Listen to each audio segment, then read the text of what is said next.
Donc l'idée pour nous, c'est d'arriver à prendre en main ce périphérique UART. Ce périphérique UART, vous l'avez ici, donc chapitre 27 de la doc technique. Comme d'hab, premier paragraphe et premier schéma. Ok. Alors là, il y a deux schémas. En fait, ça c'est particulier, c'est parce que ce périphérique-là, en fait, est décomposé en deux blocs. Si vous regardez d'ailleurs le sujet de côté, il est marqué comme ça. Ayant un bloc transmetteur, un bloc receiver, et on verra même un dernier bloc qui va être baud rate. C'est un timer qui est propre vraiment à ce périphérique-là. Ok. Ce qu'on va faire, nous, dans un premier temps, ça va être de la transmission. En fait, ça va être beaucoup plus facile de faire de la transmission que de faire de la réception. Okay. On envoie un caractère, on va avoir avec d'autres outils, typiquement un oscilloscope, si jamais la donnée arrive. Et ça, c'est facile à voir. Par contre, générer une donnée pour l'envoyer sur l'UART, c'est un peu plus compliqué. Donc, on va d'abord faire la transmission. Donc, le périphérique, il ressemble à ça. Vous avez ici une donnée que vous allez pouvoir stocker sur U8. Donc, par exemple, ici, 0, 1, 0, 1, 1, 1, 0, 0. Okay. Et l'idée, c'est que cette valeur-là, elle sorte, bit après bit, par une des broches qui est ici. Donc la broche TX. Okay, la broche de transmission. Donc là, typiquement, si je prends ça dans l'ordre, on commence par le bit de point faible en premier. Donc je vais avoir 0 qui apparaît. Puis après, je vais avoir 0 qui apparaît. Puis après, je vais avoir 1 qui apparaît. 1 qui apparaît. 1 qui apparaît. 0, 1, 0. Okay. En fait, ce sont ces bits-là que j'ai pris voilà, du point faible vers le point fort. Ok. Il y a une petite subtilité en plus, vous l'avez remarqué sur l'UART, c'est que quand je dois envoyer une donnée sur 8 bits par exemple, combien de bits en réalité j'envoie en tout? 10. Non. 10. Pourquoi? J'ai entendu 6, pardon. Non. Ouais. Il y a un start. Alors il y a un bit de start. Ouais. Et un bit de stop. Ok. Pourquoi? Bah parce qu'en fait l'idée, ça va être marqué là. Voilà. C'est que, en fait, à l'état de repos, votre ligne, elle est au niveau 1. Niveau 1 logique. Ok. Et en fait, pour symboliser qu'une donnée va arriver, ce qu'on fait, c'est qu'on met un premier bit à la valeur 0. Ok. Pourquoi? Bah parce que si votre message, c'est que des 1, bah, il se retrouverait noyé dans ce niveau logique de repos. Donc pour forcer, on va d'abord mettre un bit de start à la valeur 0 ici. Okay. Après vous envoyez les données que vous voulez, donc moi je vais envoyer la valeur 0, 0, 1, 0, 1, 1, 0, 1, 0, c'est comme ça. Et après il y a un ou deux bits de stop, nous on va travailler avec 1, et on peut mettre aussi un bit de parité. À quoi il sert ce bit de parité? Détecter une erreur. Okay. Il détecte une erreur, mais il n'en détecte pas deux. Okay. L'idée c'est que, par exemple, bit de parité, je peux m'assurer que le nombre de bits à 1 soit un nombre pair. Voilà.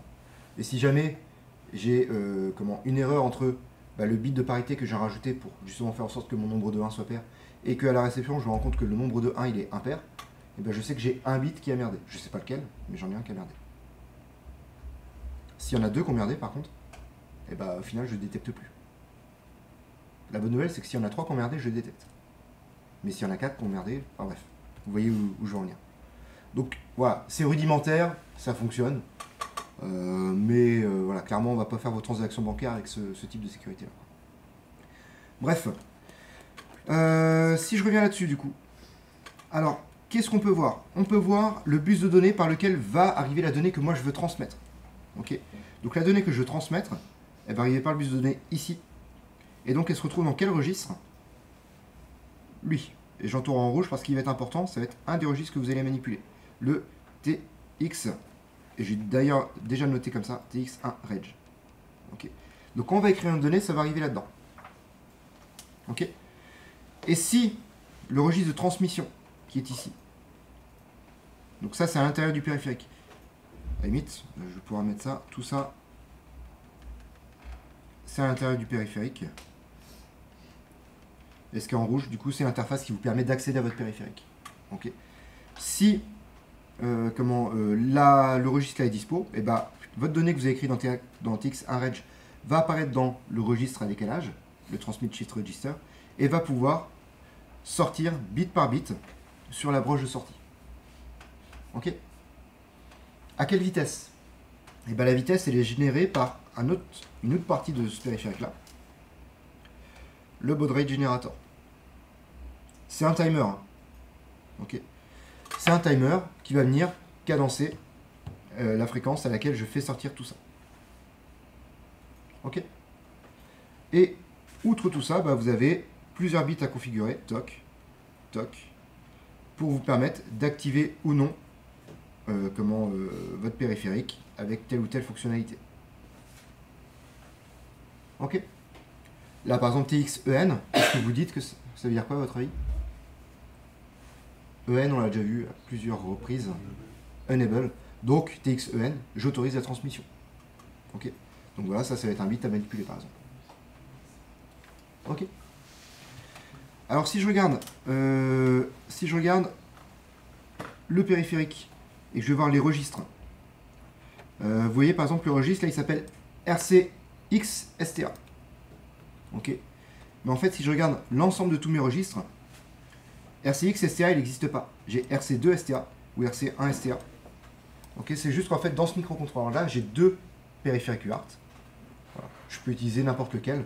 Et pour éviter de dupliquer le nombre des registres et donc doubler la taille de la dock, ben voilà, vous remplacez le X par 1 ou 2 selon l'UART que vous voulez utiliser.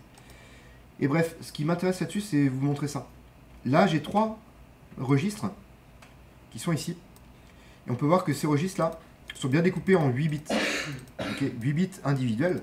Donc ça nous rappelle un petit peu T0CON0 et T0CON1, qui étaient deux registres de configuration. C'est avec ça que je viens mettre les paramètres qui m'intéressent. Typiquement, TXEN, dont je vous ai parlé, il est là. Donc vous voulez activer la transmission, vous mettez ce bit-là à 1. Ok. À côté de ça, j'ai d'autres registres, ici, ces 4-là, qui eux ne sont pas des registres dans lesquels j'ai découpé mes 8 bits. Ok. Là, par exemple, on retrouve mon registre TX1Reg, qui est une valeur sur 8 bits. Ok.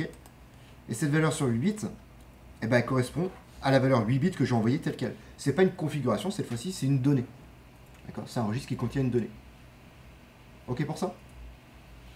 Et donc, pour l'instant, on sait qu'il y a ce registre-là qui contient une donnée. RC1Reg, vous vous doutez un petit peu, ça va être la même chose, mais pour la partie réception. Hop, RC1Reg, il est là. Ok, c'est pour la partie réception, donc c'est-à-dire que les données vont arriver par là. Elles vont se stocker petit à petit dans mon registre qui est ici. Ok. Et puis, une fois que la donnée est reçue, elle est accessible par RC1Reg et je peux la récupérer dans mon bus de données et la ramener au niveau de ma mémoire. Ok. Mais ça, on verra ça après. Pour l'instant, juste, si je me remets sur la transmission, pardon, c'était pas là, c'était là. Voilà, donc j'ai ces registres-là qui permettent de transmettre ou recevoir une donnée. J'ai ce registre-là, SP1 BRG. BRG, c'est pour baud rate generator. Donc c'est mon timer à l'interne de l'UART qui va cadencer la fréquence. Et puis ensuite, j'ai toutes mes configurations ici. Ok. Pour SP1 BRG, vous allez devoir voir un petit peu dans la doc technique la partie ici, la partie 27.2, baud rate generator, où là vous avez le tableau qui contient les formules de baud rate. Okay. Sachant que bah, la formule, ça dépend des bits que vous avez paramétrés avant. Donc déjà, première étape, ça va être de regarder ça. Bref, là vous voyez, il y a un tout petit peu de lecture de doc à faire. C'est un périphérique qui est un peu plus lourd que le timer qu'on a vu la dernière fois.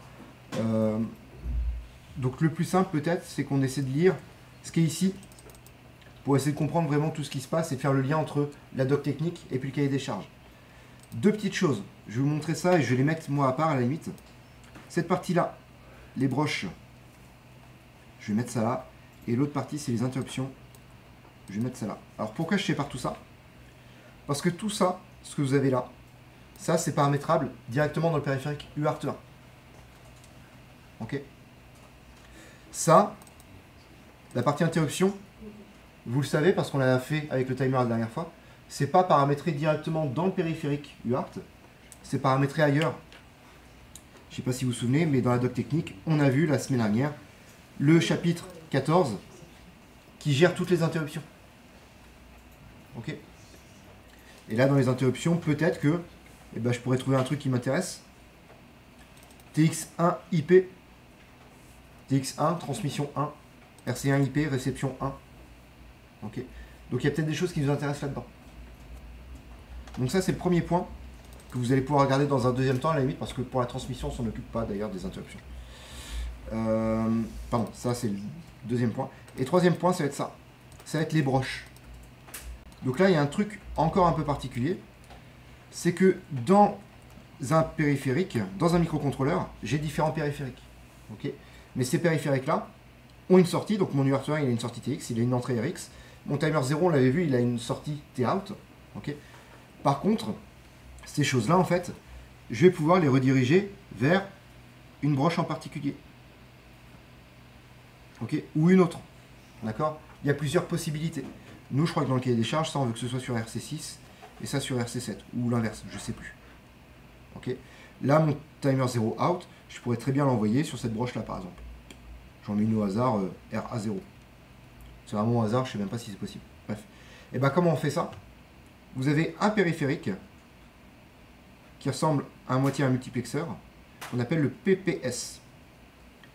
Peripheral Pin Select. Donc la sélection des broches pour les périphériques. Et en fait, ce périphérique-là, son boulot, justement, c'est de rediriger les signaux qui viennent d'un périphérique vers des broches, ou qui viennent des broches vers un périphérique. Donc ça, à la limite, c'est la troisième chose que vous allez voir. Non, on va dire que c'est la deuxième chose. Voilà. On va dire que c'est la deuxième chose. Pourquoi? Parce que pour la transmission, on va avoir besoin de faire ça, alors que les interruptions, on n'aura pas besoin. Ok. Donc pour vous lancer, voilà, vous gardez ça en tête, sachant que les broches, vous voyez ça dans un deuxième temps, et les interruptions, on verra ça dans un troisième temps. Okay. Mais l'idée, voilà, c'est d'arriver à faire le lien entre asynchrone, 8 bits payload, 1 bit de stop, voir un petit peu dans la doc technique comment ça se traduit dans la configuration du composant. Ok. Question là-dessus?